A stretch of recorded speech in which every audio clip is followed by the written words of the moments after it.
All right. Showing that we're live. Showing that we're all good. We just put this in the Discord and we should be all good to go. Make sure. Yeah, cool. We're live. Oh, no pre-rolled ad when I refresh YouTube. That's unfortunate. I hope that you guys are at least getting ads so I can get some revenue. Anyway, let's start talking about the we'll do the trucks first. And I do appreciate you coming to me on trucks. And it's both trucks and Xfinity just because they're there, and I didn't want to just cram both Xfinity at Portland and trucks at Gateway in the title. Looking right at trucks, this is a slate that I actually do. I'm rather interested in. I'm both disappointed that the contests are so small, and then also happy that they are because I do like it more than I initially thought I would. I'm probably going to have 9-10 lines in this. For Xfinity, I'm probably only doing about 4. I think the Xfinity Series race can get really, really ugly.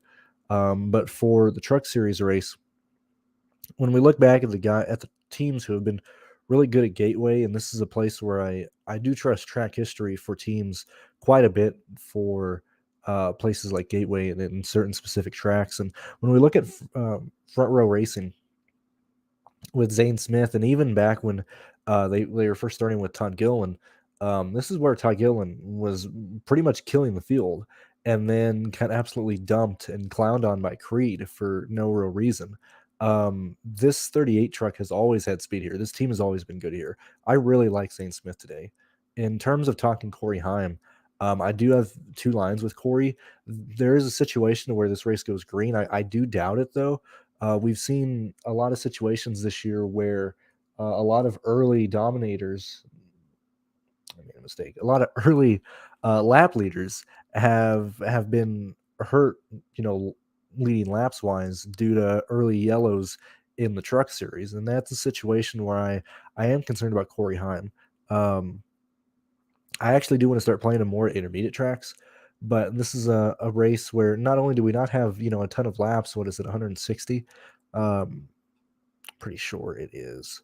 Um, it's a race where um, I think we're going to see a strategy come into play more than we anticipate. Like certainly if we have a yellow, before the end of stage 2, and this is going to be such a tough track to pass on, certainly for the truck series. Like when we're comparing the guys who should be right up front and the guys who will probably stay out in situations like that, like we know Ben Rhodes is going to go for stage points. We know that Thorsport is going to really split up the teams in terms of chasing the overall win and chasing points. And I think that really opens the door for somebody like Hocevar to get the lead, for Rhodes to get the lead at some point. For Ty Majeski, I really like Ty Majeski today. I put in because I didn't make a Trek Series video this weekend, just because I think Gateway, not that it's straightforward, but I really like trusting the practice data and what these teams have and what they're showing up. Like it's hard to replicate, it's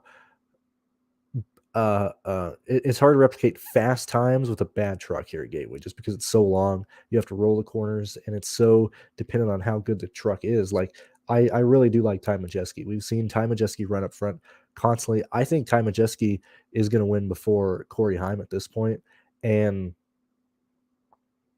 I like the idea of playing Zane Smith and Majeski together. And same thing with Hocevar. I think Hocevar is going to be up there. And Nice has had a really good track history here. Same thing with Young Motorsports, and yes, we have ran into races to where a lot of the MIG pack drivers end up getting wrecked or taken out. If you remember back to the Austin Wayne Self when he went back out on the track, and I forgot who was trying to wreck. Um, was it Nemechek? I don't remember exactly, or a shout out to the late great Axby's frontman, John West Halley. I know it's Zaxby's, but Axby, come on, Axby's is a way better name at this point. Same thing here. We've seen a lot of mid-tier drivers that just run into issues, get wrecked. And so the guys that are going to be racing in the middle of the field today, it's going to be Anderson, Self, Jack Wood. I'm very concerned about Jack Wood. I have Jack Wood in some line, and I know I'm kind of all over the place, but I'll circle around on the guys that I actually do like. I'm just trying to get all my thoughts out. But I think Jack Wood is going to be in a lot of danger today, despite the fact that he has performed well here. And the races have gotten quite crazy. In the races where Wood has gone through, like last year's race, when we look at the people who wrecked out and the people who ran into issues, a lot of them aren't even in this race. I even put that in Discord earlier. I don't know why it just occurred to me like yesterday, but I was like, dude, this Truck Series field is rough. Like, it is trash. Like, there's like 12 legit racers here, and then like 28 guys who are just trying to cut their teeth. Like, this is a completely like virgin field with the amount of experience we have here. Like, when you think about it, like, Lawless Allen is no longer the guy with like no experience in this field. Like, that's the point we're at here. And so I do believe that we're going to have a lot of issues around, the 17th to 24th running position in this race. And so I think that does open the door for, a Timmy Hill play to come through, a Spencer Boyd play to come through.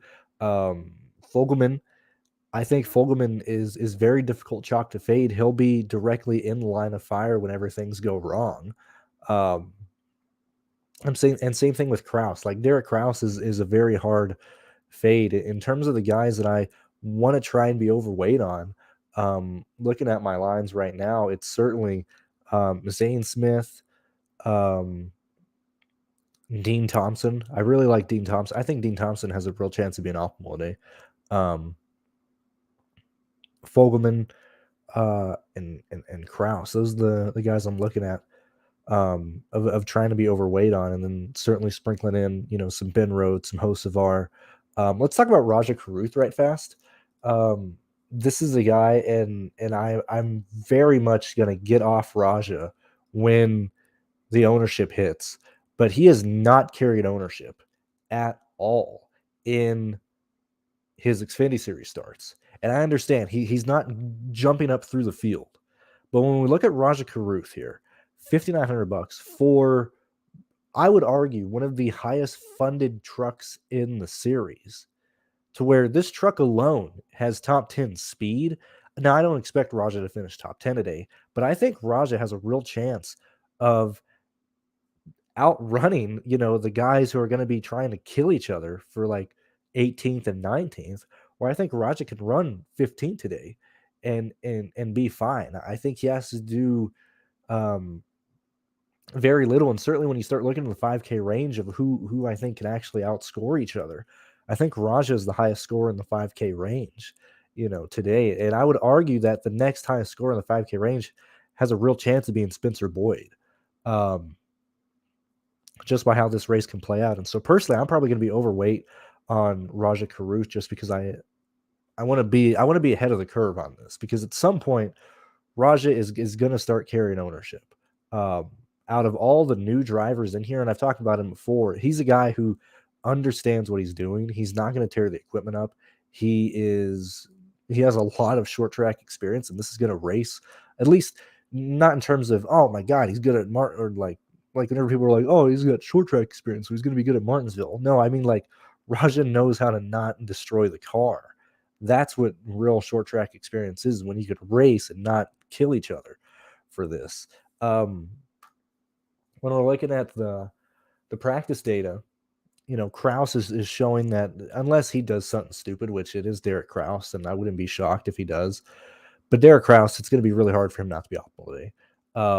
In terms of lap leaders, like I said, I'm really, really leaning on Zane Smith. I think that team is going to show up. I understand when you look at average speed where he's at compared to other people like Kraus, like Nemechek and stuff, but I really do think that Zane Smith and the 38 team is going to be fine. Eckes is, oddly enough, showing some of the best speed out of anyone.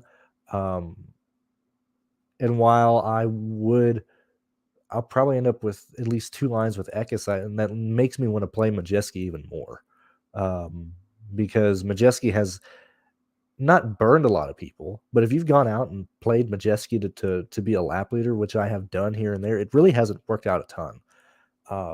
So I like Majeski at his price. I like Hocevar. Friesen is going to certainly be a top 7 driver today. I think Rhodes can get through the field on his own. It'll just take forever. He's going to need some yellows, and that's the going back. I'm concerned about Corey Heim just losing the lead on these stupid restarts. Like I wouldn't be shocked if we go green and then have a yellow 10 laps in the race, and Corey just has a bad restart and just never regains the lead. Those are my main worries there. But that's kind of my thoughts on the trucks. Let me go. Did I X out of StreamYard? That's over here. Oh, we got a lot of comments. I don't know. I assume Nate. Well, I know Nate was in school. Does he not make content anymore? I don't know. I very rarely look at other content creators anymore. Certainly this year I haven't done it a lot, so I don't know if anybody is even covering trucks anymore. And I just didn't have time to make a truck series video on Thursday, and I mean I do the live shows here, so I can usually make up for that lost audience retention on the mornings. Good morning, truck clutch. Good morning. You're playing CS:GO today. Very fun day. We got. I'm sorry I'm getting sidetracked, but we got the truck series, Xfinity Series. I like the showdown contest for CS:GO. We have, a midday UFC slate, which I really like those because then I don't have to stay up on Saturday evenings till 1 a.m. to see the main event. I like this this day a lot. Morning, Kay. In terms of punting, and I did kind of talk about where I want to go. I do have. Let me look at terms of projections because there is one guy that I projected well, I just didn't get to, and it was where are we at here? When you look at Garcia and what I think Garcia can do, I think if this race gets crazy, Garcia can score 27 points today. I haven't gotten to him. Like I said, if I'm punting, I'm really leaning towards Caruth. But I think Garcia is not going to be owned at all. I think he's worth, like, if you're doing 10 lines and you need the salary, I think Garcia's I think I even started some lines with Garcia to see what I needed, and I just ended up having enough money to get off of him. But in terms of viable drivers in this race, let's include Corey, Zane Smith, and when we get to Corey, actually, let's look at this in two different ways. Let's look at possible lap leaders and then the actual pool. So, like, possible lap leaders who I don't have as favorites to win this race or lead laps, it's Corey, Stewart, Chandler Smith, Eckes, Nemechek. Those would be like my off-handed, like, they either get a fantastic restart and just perform better than I'm expecting, or they take the lead on pit road somehow and stay up in the front and it just works out their way. In terms of legit guys that I believe can get up there and lead laps, I think it's going to be Zane Smith. I think Nemechek, depending on what he can show up, he can do, but I didn't have Nemechek at 5X today. Ty Majeski and Hocevar and Rhodes. Those would be my primary lap leaders here. And if I'm not including, my off chance lap leaders, and I just include Zane Smith, Ty Majeski, Hocevar, Rhodes, Ankrum, Raja, Dean, Deegan, Hill, Fogelman, and Kraus. I mean, that's 10 drivers in this race. That's really a condensed player pool of around 10 guys that I really like. And that's actually why I like the slate a lot, because it can either go green, or it can be a bit of a, we can get stupid and have some guys DNF. And I think it's really the same group of drivers who are going to perform well in both situations. Like, I don't think Jesse Little works at all. I don't think Perkins works at all. He's starting too high up. Lawless, I have him for 26 points, but I like Dean more. I think Deegan is right at 5x. Austin Wayne Self, I don't think he can get through the field enough and maybe he does, but like I said, man, there's like 28 guys, like 28 cars in this field, like, to be honest, like, do not deserve to be in this field. It really reminds me of like an ARCA West race, to where the discrepancy between the top 12 cars and the rest of the field is going to be huge. So while I don't necessarily just want to chase, the place differential in the teens, I think Hocevar and Rhodes should be priorities, and they're very easy to pair along with lap leaders. That's where I'm at there. Let me see. I think I'm trying to do a good enough job at talking lineup construction. At least my approach on the Truck Series, and we'll get to Xfinity Series in a bit, but that's really where I'm at in trucks. It will be a good morning. It will be a good day. And Duncan. What a dumb name. I can't believe they dropped the donuts on Duncan. Let me see. Good morning, Big. Happy to have you back. I'm glad you keep joining right when the streams goes live. I know we're a bit early today, but I'm trying to not compete with stupid Cup qualifying. I woke up again. I set everything up last night. I woke up and I was like, why am I getting up so early on Saturday? And, oh yeah, that's why, because Cup Series qualifying is at 10 o'clock my time.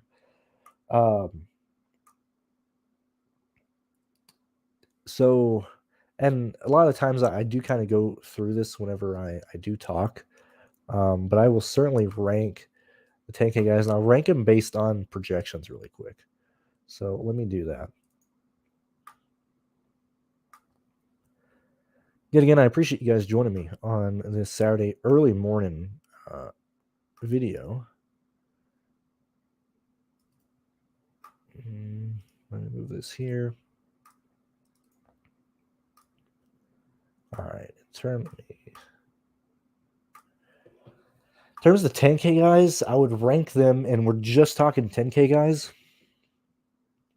I would rank them Zane Smith, Hocevar, Friesen, Nemechek. Actually, because I'm doing this, I gotta block everything else out. I would do, losing track. I would do Zane Smith, Hocevar, Rhodes, Nemechek, Friesen, Chandler Smith. That's how I'd rank him.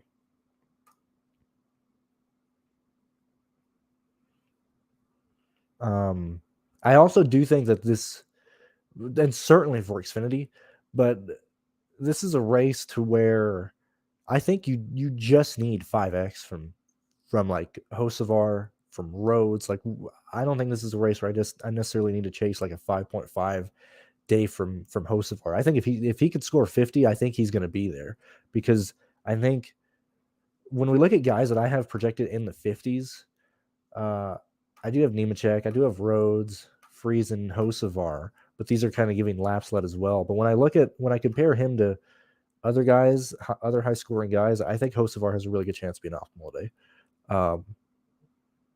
So maybe Hocevar is probably my favorite play. I know I said Raja earlier, but I do like Hocevar's pricing.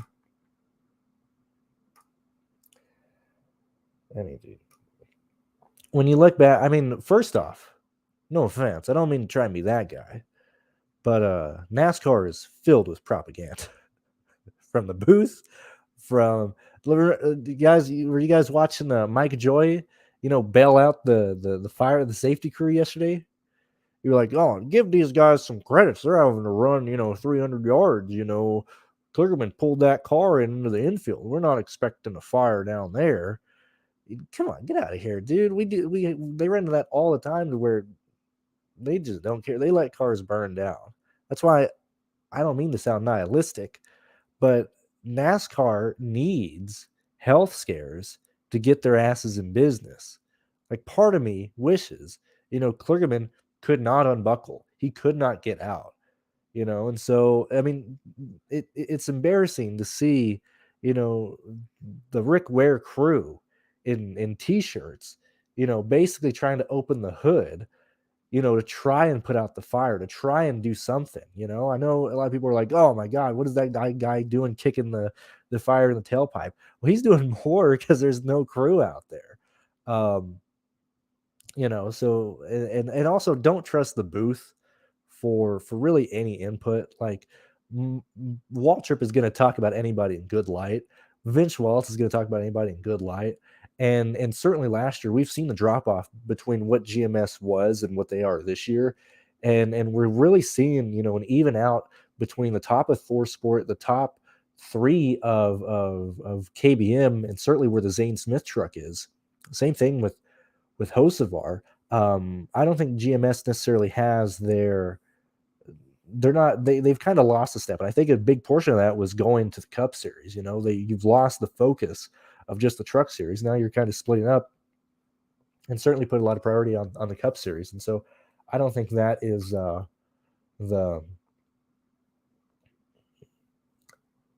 I don't think that's a good reference point. For me, I think it's Majeski or Hocevar. I think it's Majeski, Hocevar, or Rhodes. That that's where I'm at today. Why am I off Lawless? Because I am giving Lawless Allen. Where are we at? I'm giving Lawless 20th today. When we look at where Lawless was in practice, and he ran a shitload of laps. Lawless he matched Purdy for the most laps on the track, and his speeds are really, really slow. He's really running 130s consistently, 130s and high 129s in this, where a lot of the field is running one. Like, even when you compare Lawless and Deegan's running far better laps than Lawless is. And when I look at Lawless, I think 20th is pretty decent. That's actually where Pearce has him projected too. And this is really what when we look back at the races that Lawless has performed well at, Martinsville finished 20th. And I understand we don't have a lot of, comparison data to look at in terms of short tracks this year, but okay, we don't have any short tracks. How do you perform at the road courses? Okay. Coda, he finished 11th. Race got crazy. A lot of guys wrecked. His average running position at Coda was 18th. Okay. Let's look at kind of Texas, kind of flat. Who knows? We're grasping at straws here. 30th at Texas, 22nd at Charlotte, 19th at Kansas, 20th at Darlington, 20th at Las Vegas. And so, as I said, I think Lawless is going to be running around 22nd, 21st. I'm giving him 20th today. I think he's going to be right in the mess if something happens. And so, for me, that projects Lawless to score 26 points today. And so that's why I'm not on Lawless there. Oddly, yeah, and so yeah, Garcia in Bill McAnally truck, and they've put a ton of money into this weekend. Like I said, Garcia starting 21st. I think he can have a really, really good day. I might, I'm going to actually put Garcia in some lines because he's starting 21st. That truck is going to have top 15 speeds. He's not going to get there, but I think he can get in the top 20. Even if he doesn't, even if he finishes 21st, I don't think he's hitting value. Let me look. 20. If he finishes where he starts, that's 21 points. I think there's a real chance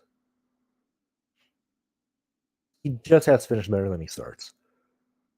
He gain one position. Actually, if he hits 20th, he gets 2 points because you get the difference in the points structure between 21 points for 21st and 23 points for 20th. If he passes one truck and finishes better, he's hitting value. And that is something to consider here. I'm going to highlight Jake because I have him highlighted on the heat map. I haven't had him in a line yet, so I do want to personally have ownership to Garcia, and that's the main reason why. In the off chance that he does pass one person, finishes 20th, he's hitting value pretty easily. And then if I'm playing him, it's very easy to slam in Zane Smith, Hocevar, Rhodes. If you want Majeski, even if you want somebody like Tyler Ankrum, Sauter, whatever the case is with Garcia, it's very easy for you to get there. Jack Wood, I have Jack Wood in 2 lines personally. I think Wood struggles here. I got him passing 10 people. I got him for 22nd today. And that's not doing it for me. I do have him on the off chance that he can perform way better. But I'm certainly going to be underweight on Jack Wood. That's where I'm at there.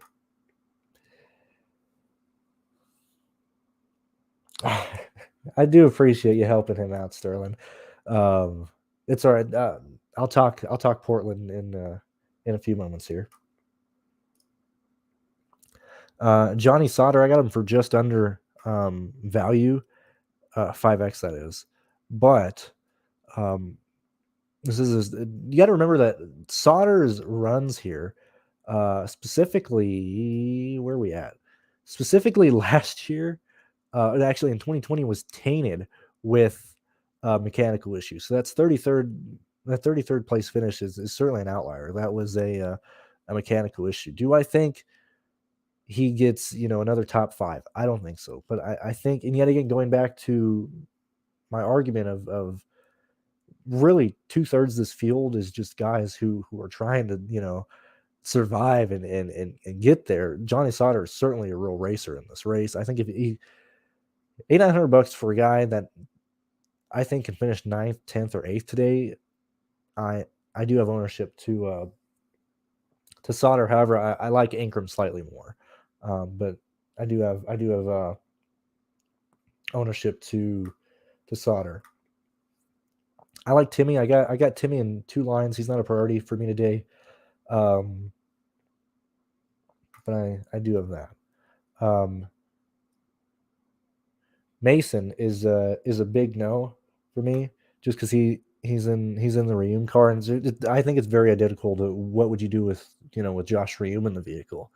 I think there's way better plays and certainly better plays at the very bottom, and you don't need to go down to 4,500 today.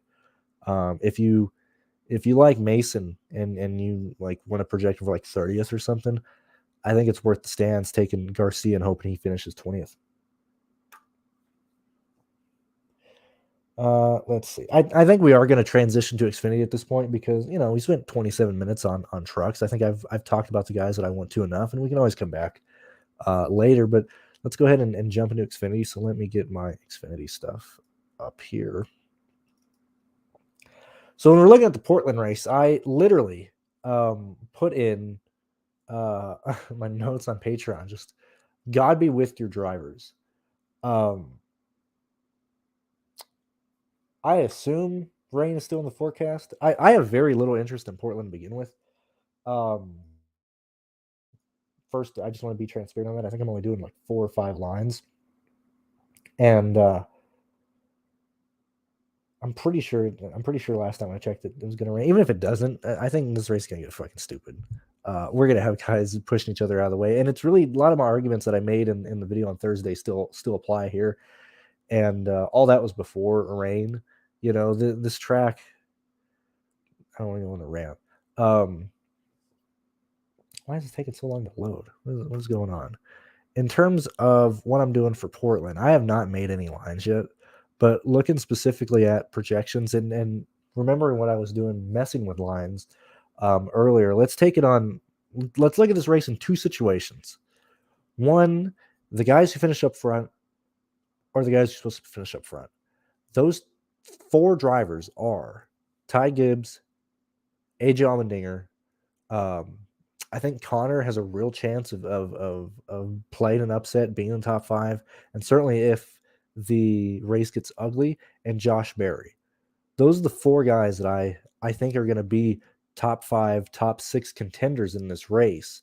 And just due to the fact that it's only 75 laps, and the fact that since we don't have live pit stops, and the way that NASCAR is at these stupid road courses with these stupid stages, stage 1 will most likely have 15 green flag laps.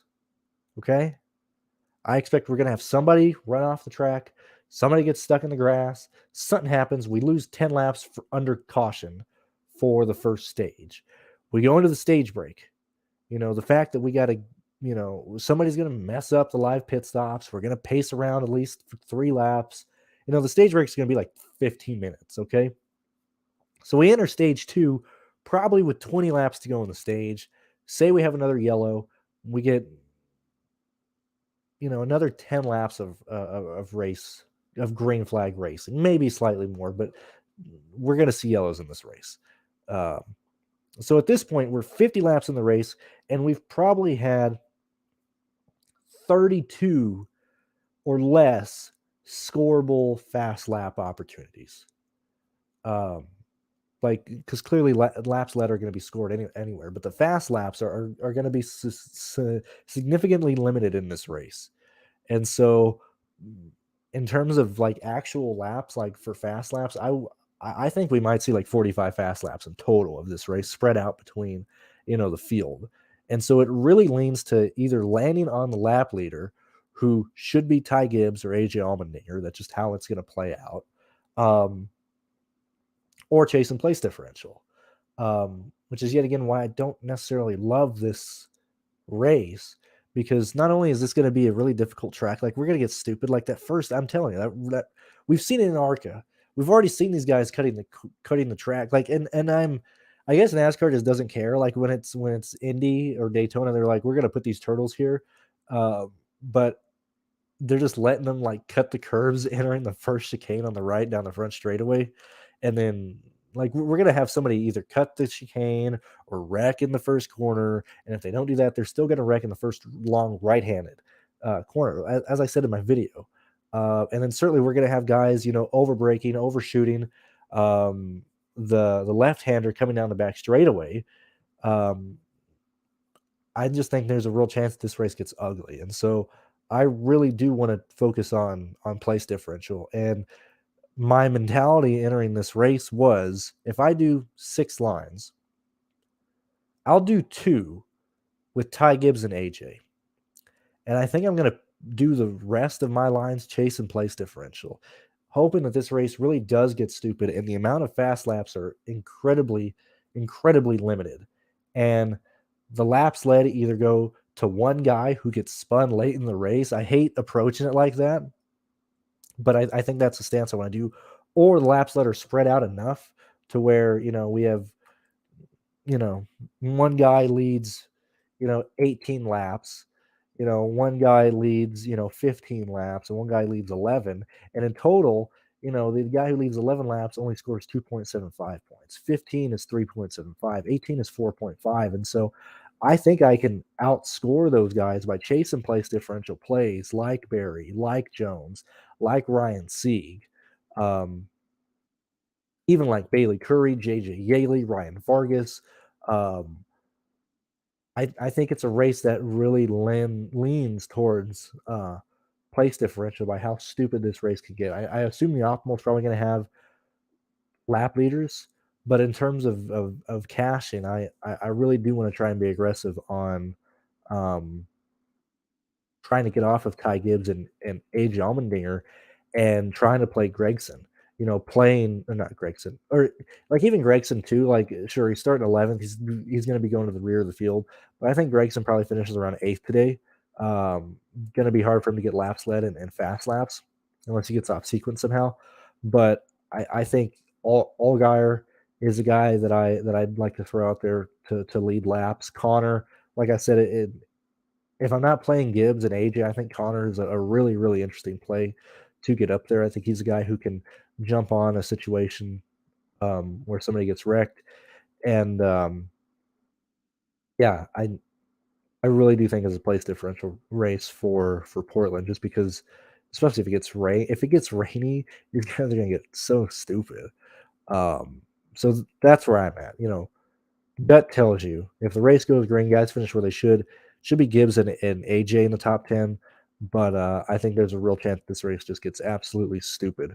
And you know, I'll chase 5x from guys in the rear.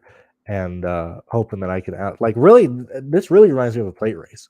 To be with you, to be frank with you, because I have a lot of guys projected for 5. Like I have Williams for 28 points today. Not blowing the doors off of anything, but he's hitting value. Brandon Brown, 34 points, 5x. Snyder, 37, 4.8x. I think that can work today.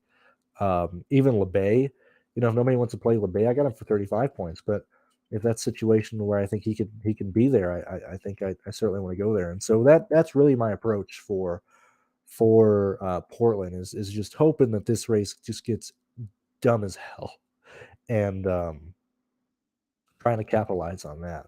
Um, yeah, that's kind of how I want to look at Portland. So let's go ahead and go through this stuff here. Let's see. So yeah, Eric, I am gonna assume um, that's what happens there. Eric, is that you sheets? Usually you're in the you're using your Sheets account. I just went blank. Yeah, that is you, Sheets. I'm like, wait a minute, what are we doing here? Let me answer your question in Discord real quick. Yeah, see, okay, so you're running the same thing that I see, like that the Ty Gibbs and AJ lines are going to be played. It's showing up in the optimizer, and I think on paper it works. I don't know if this race. I don't know if I'm really worried about the leaders wrecking each other at the end of this race. We've seen it a lot in the road courses this year that people are going to move people out of the way, and this track has no racing groove at all. Um,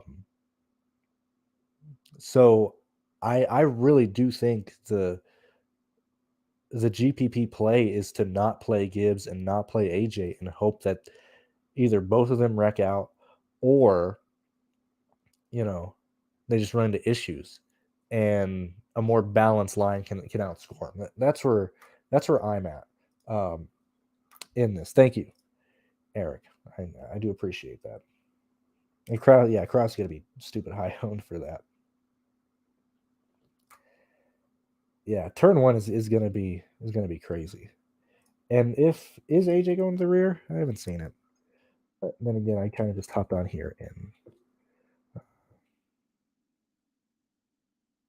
let's see. I'm sure somebody's already confirmed it or denied it in the comments below. Is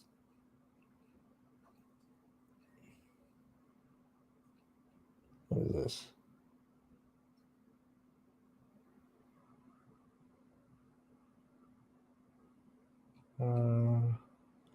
I haven't seen anything with AJ going to the rear.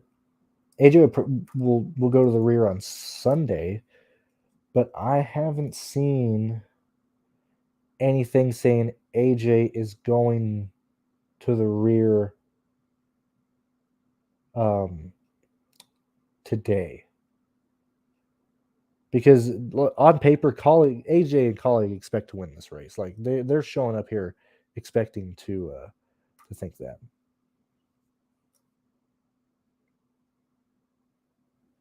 Interesting. We'll have to look.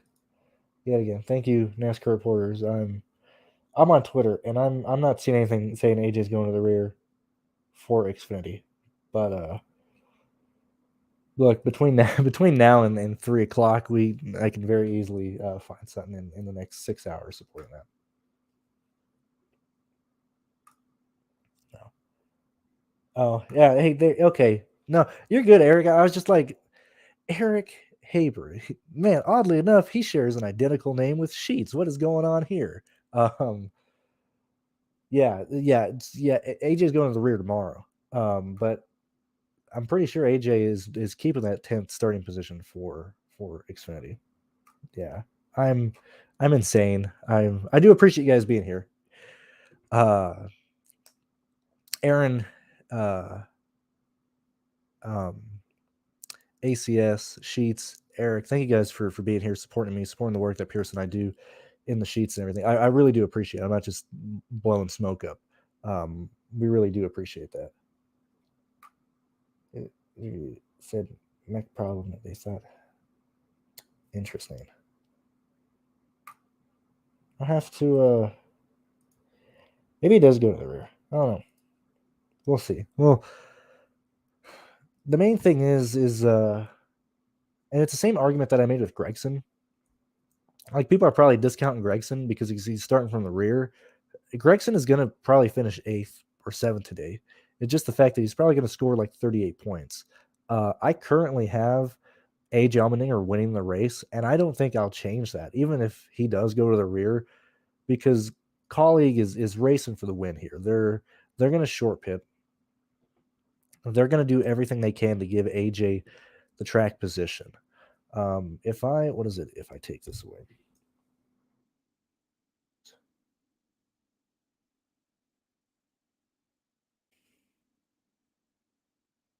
Like 52 points from AJ is enough to get in the optimal in this race, especially if you run into a situation like I did say, to where we lose a lot of this. A lot of this race is ran under yellow, either due to crashes or whatever, and we lose a lot of fast lap opportunities. I think 52 points can be optimal today. And another reason why I don't mind, Justin Allgaier, or Barry, or even Brandon Jones. Like, I got Jones for 46.9 points. I think that's a really good, um, like, Jones is going to be a top 8 scorer today. Josh Berry is a top 8 scorer today, and it reminds me a lot of Counter Strike, to be honest with you, because it's not necessarily getting the highest score, like nailing the highest score. It's and I mean, I guess this is like any like any DFS sport, but you're gonna have the top 10 scorers. The difference between the highest score and the 5th highest score is not going to be a ton.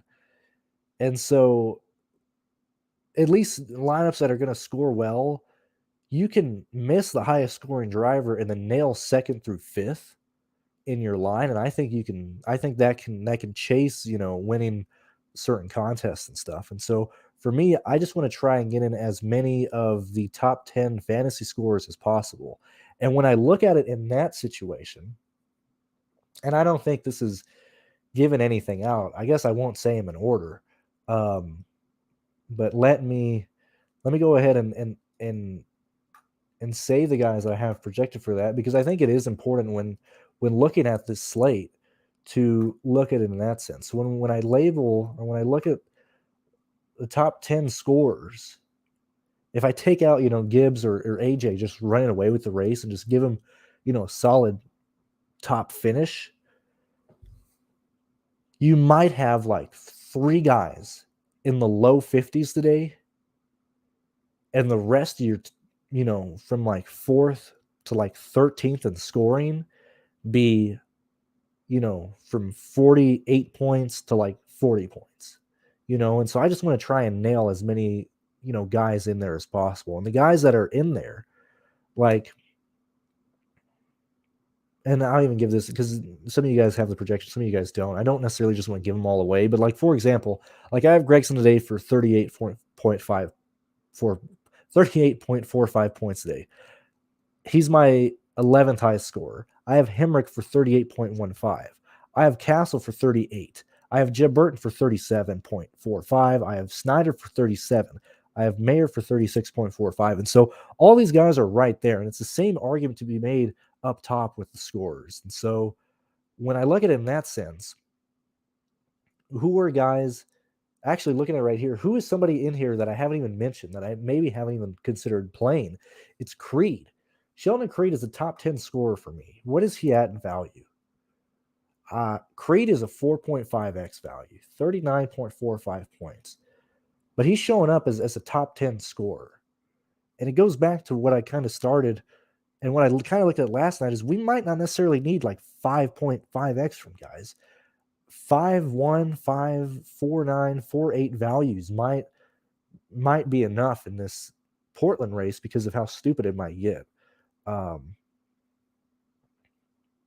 so, I mean, that's really my approach on Portland. Despite the fact I'm probably playing, 4 or 5 lines. That's the information I want to roll with.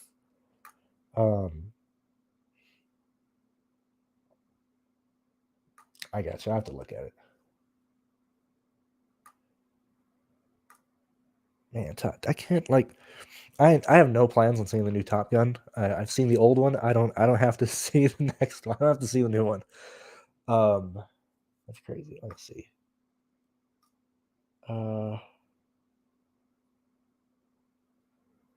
Yeah, no, feel free to say that. I'm not going to cancel you at all.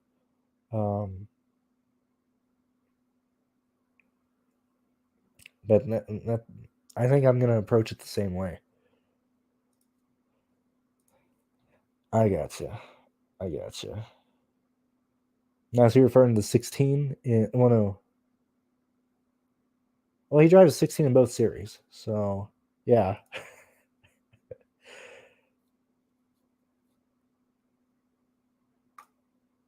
Well, we'll see. We'll see. I mean, I don't think at least for me, I don't think that necessarily changes a lot. I think AJ on paper wins this race, whether he starts in the back or not. We'll just have to see there for Riley Herbst. Now, Herbst is a guy that is probably not going to hit 5x value. I got Herbst for like 9th, 10th today, and that's not even close. And so for me, I'm not playing Herbst. I would actually if you like Herbst, I think Castle has a real chance of being a similar play. I think Jeb Burton has a real chance of being a similar play. And those guys are better point per dollar plays than Riley Herbst is.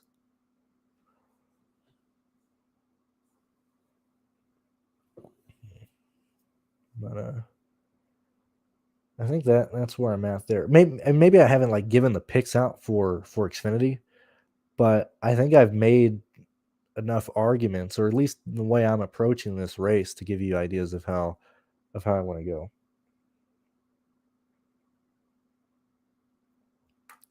Thank you very much for watching this, and thank you for the MME for the UFC breakdown that you made yesterday. I was listening to that last night, and I think you gave out a lot of really good information that I hadn't considered entering the UFC slate today. So, as always, guys, check out True DFS.